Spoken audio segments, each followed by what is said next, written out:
So welcome to Royal Gifts academy.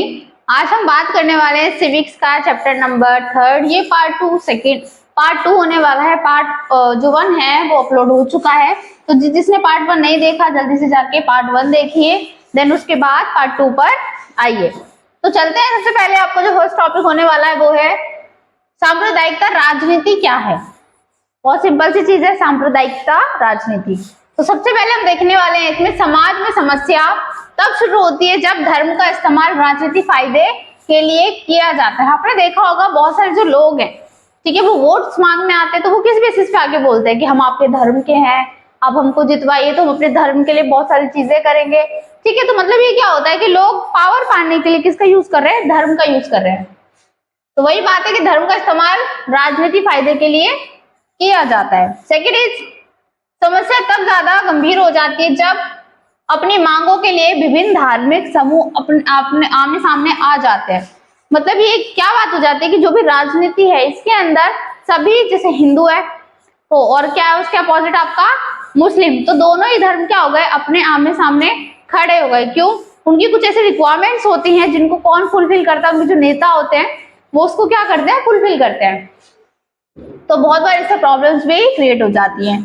ठीक इसी मौके पर जब सरकार केवल एक धार्मिक समूह की मांग को पूरा करने के लिए अपनी शक्ति का उपयोग करती है, मतलब भाई एक तरीके से पूरा देश है तो देश के अंदर एक धर्म तो नहीं है, बहुत सारे धर्म है। अगर मान के चलो जो राजनीति हो रही है उसके अंदर जो नेता है वो सिर्फ एक ही धर्म को लेकर क्या करे, एक ही धर्म की मांगों को पूरा करे, तो भाई बाकी के जो धर्म वाले हैं वो तो ऑब्जेक्शन उठाएंगे। सिंपल सी चीज है।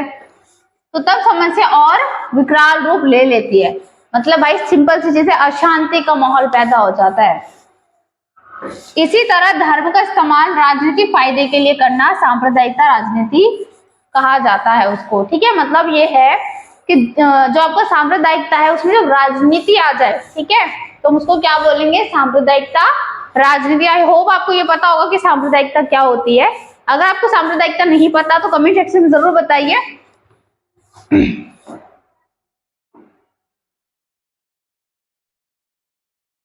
फिर है आपका सांप्रदायिकता राजनीति का सिद्धांत। ठीक है, तो जो सिद्धांत है वो क्या है, तो धर्म सामाजिक संरचना का मुख्य आधार है। जो धर्म है वो क्या है, सामाजिक संरचना का मुख्य आधार। भाई सिंपल चीज है, सभी धर्मों को मिलाकर हमारा समाज बना है। ठीक है, तो यही क्या है आपका सामाजिक संरचना। समाज के अंदर हर एक धर्म का बंदा आ जाता है, उसी से मिलकर तो समाज बना है।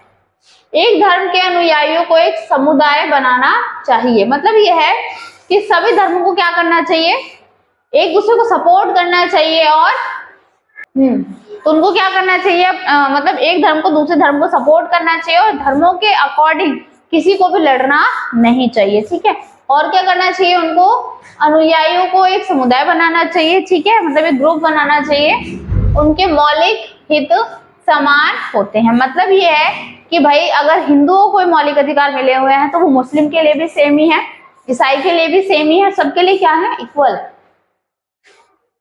सांप्रदायिक राजनीति का सिद्धांत गलत क्यों है, सांप्रदायिक राजनीति का जो सिद्धांत है वो गलत क्यों है, हमें ये बताना है। तो समान धर्म के सभी लोग हर विषम वस्तु पर समान रुचि और विचार नहीं रखते। भाई ये तो चीजें हैं, क्या हमारे अंदर जितने भी लोग हैं क्या सेम मेंटलिटी है, सेम नीड्स है सबकी? नहीं, सबकी अलग अलग है। तो भाई हम बैलेंस बना ही नहीं सकते, पॉसिबल ही नहीं है। प्रत्येक व्यक्ति की पहचान विभिन्न संदर्भों में भिन्न भिन्न होती है, सबकी पहचान अलग अलग होती है। भाई ये तो सिंपल सी चीज है, मेरी पहचान अलग है, आपकी पहचान अलग है, सबकी पहचान अलग अलग होती है।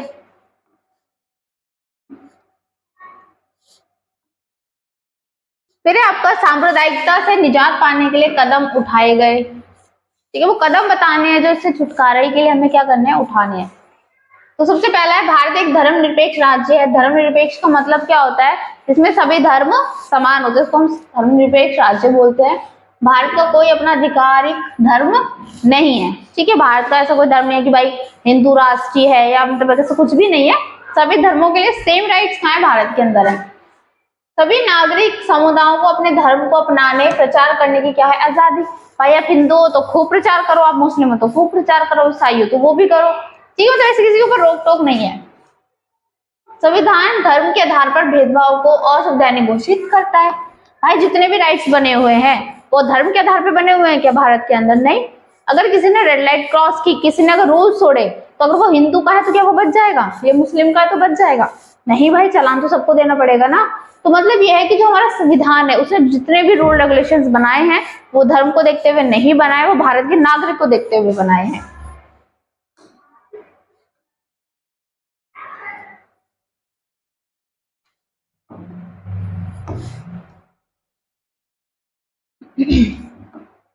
अब आ जाता है जाति और राजनीति। अब जाति में कैसे राजनीति होती है भाई? सिंपल सी बात है। देखो हम सबको पता है जितने भी इलेक्शंस होते हैं तो बहुत से जो वोट्स डलते हैं ना, वो वोट्स किस बेसिस पे डलते हैं कि भाई सेम जाति वाला है तो हमें क्या करना है, हमें वोट डालने हैं। ठीक है, तो इसके अंदर क्या आ जाती है आपकी राजनीति। मतलब ये नहीं है कि आपके लिए सही डिसीजन कौन ले रहा है, हमें इन बेसिस पे हमें को नेता चुनने चाहिए। लेकिन लोग क्या करते हैं, जाति को देखते हुए नेता चुन रहे हैं। भाई अगर मान के चलो कोई क्या है एससी कैटेगरी का बंदा है और वो बहुत अच्छे काम कर रहा है, लेकिन मजाल है कि भाई उसको कोई वोट दे उसकी कास्ट के अलावा, सब जिताएंगे अपने ही मेंबर्स को। लेकिन हमारा जो लोकतंत्र है, हमारा जो संविधान है, वो क्या बोलता है कि आपके हित में जो काम करे आप उसको क्या करो, चुनो। ठीक है, लेकिन लोग क्या करते हैं, अपनी पावर का गलत यूज कर उसको चुनते हैं जो उसकी कास्ट का है, उसकी जाति का है। ठीक, उसको कोई मतलब नहीं कि वो अच्छे काम कर रहा है, वो बुरे काम कर रहा है, कोई लेना देना नहीं उससे। तो देखते हैं जातिगत असमानता है। तो समान जाति या व्यवसाय के लोग या मिलते जुलते व्यवसाय के लोग आपस में सामाजिक समुदायों का गठन कर क्या कर लेते हैं, आपस में ग्रुप बना लेते हैं। अपने समुदाय के भीतर ही बेटी रोटी का संबंध रखते हैं, अन्य जाति समूह के सदस्यों के साथ उनका नजदीक परिवार संबंध नहीं होता। मतलब ये होता है भाई जो सेम जाति वाले लोग होते हैं उनके बीच संबंध कैसा होता है, पारिवारिक रहता है। लेकिन आपने कभी नहीं देखा होगा इलेक्शन के टाइम पर आपके अगर मान लो दो फ्रेंड्स हैं, ठीक है भाई, ये आप हो और आपके दो फ्रेंड्स क्या हैं, दोनों ही एक तरीके से क्या है, इलेक्शन में है। तो ये जनरल कैटेगरी का बंदा है, ठीक है। अब ये एससी का है, ये जनरल कैटेगरी का है, तो आप सिर्फ इसको सपोर्ट करोगे, चाहे अच्छे काम कर रहा है चाहे गलत काम कर रहा है, कोई लेना देना नहीं है। ऐसे ही अगर हम बात करें कोई एससी का बंदा है तो एक बंदा एससी का ही खड़ा हो रहा है, एक बंदा जनरल का ही, तो ये इसको सपोर्ट करेगा, इसको सपोर्ट नहीं करेगा, चाहे अच्छे काम करे या ना करे। ठीक है, तो ये कि लोग क्या बना लेते हैं, ग्रुप बना लेते हैं और पारिवारिक संबंध उनके बीच स्थापित हो जाते हैं। जाति व्यवस्था क्यों बनी रहती है? ज्यादातर लोग अपनी जाति के लोगों के साथ ही शादी करना पसंद करते हैं।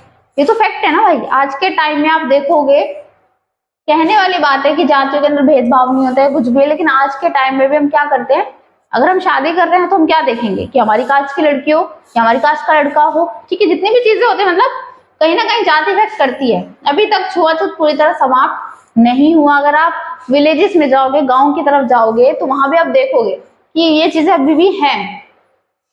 जिस जाति समूह के पास शिक्षा की पहुंच सुलभ थी, उसी जाति समूह को उस शिक्षा में भी बोलबाला जारी है। मतलब है कि जिस जाति के लोगों को स्टार्टिंग से ही क्या मिली, एजुकेशन मिली है, एट प्रेजेंट में उसी जाति का क्या है, बोलबाला। तो कहने वाली बात है कि भाई भेदभाव नहीं होता आज के टाइम में, सब चीजें आज भी हैं।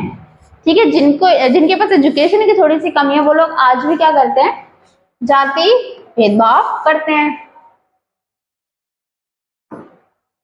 ये उस दिन खत्म होगी जब लोग बिल्कुल ना सामने वाले को ये नहीं सोचेंगे कि भाई दूसरी जाति का है, दूसरी कास्ट का है, नीची जाति का है। ठीक है, सिर्फ हम उसको किस नजरिए से देखेंगे कि नहीं भाई ये भी क्या है, इंसान है, मानव है ये भी।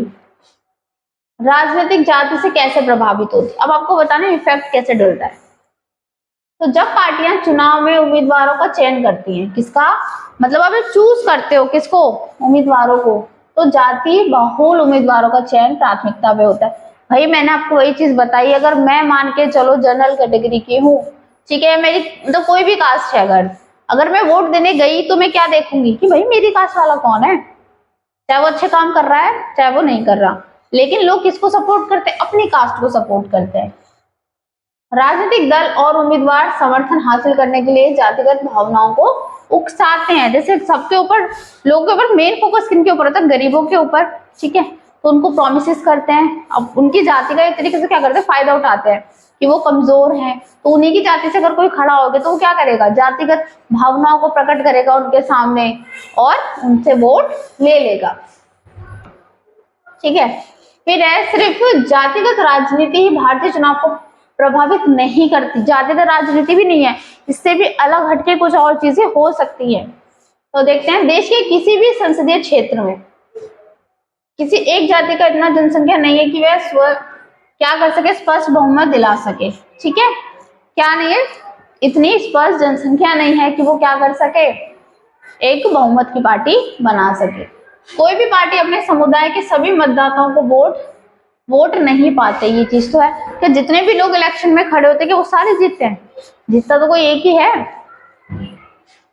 अगर किसी राजनीतिक समूह के पास अपने ही जाति के उम्मीदवार चयन करने के एक से अधिक विकल्प हों, अन्य जाति समूह का कोई उम्मीदवार नहीं हो, अगर वे जातिगत आधार पर मतदान करना पसंद करते हैं, भाई आपके पास एक से ज्यादा क्या होते हैं, आपके पास एक से ज्यादा विकल्प हो सकते हैं, आप किसी को भी चुन सकते हो, जरूरी नहीं है आप अपनी जाति वालों को ही चुनोगे।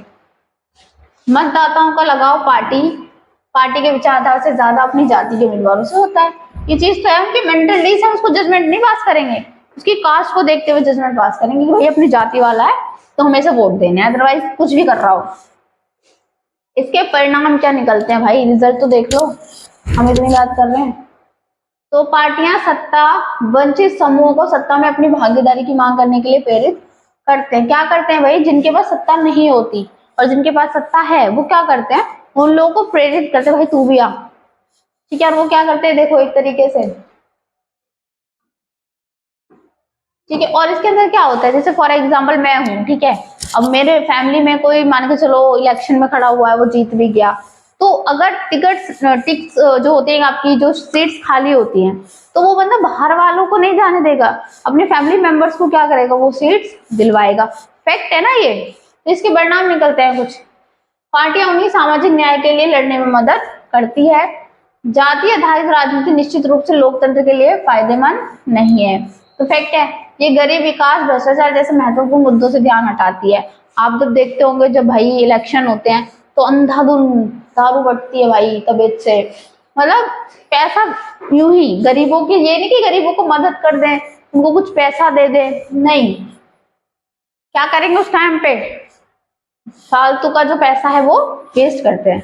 इससे तनाव, संघर्ष, हिंसा उत्पन्न हो जाती है। ठीक है, लोग क्या करते हैं, अपनी छवि अच्छी बनाने के लिए सामने वाले की छवि खराब कर देते हैं। ठीक है, जिससे क्या होता है, माहौल खराब हो जाता है बहुत बारी। तो इसके परिणाम निकल के आते हैं कुछ। ठीक है, तो ये जो चैप्टर है आपका, ये चैप्टर यहीं खत्म होता है। ठीक है, अगर इस चैप्टर के अंदर आपको कोई भी डाउट है तो आप कमेंट सेक्शन में जाके जरूर बताइए, ज्यादा से ज्यादा लाइक और सब्सक्राइब कीजिए।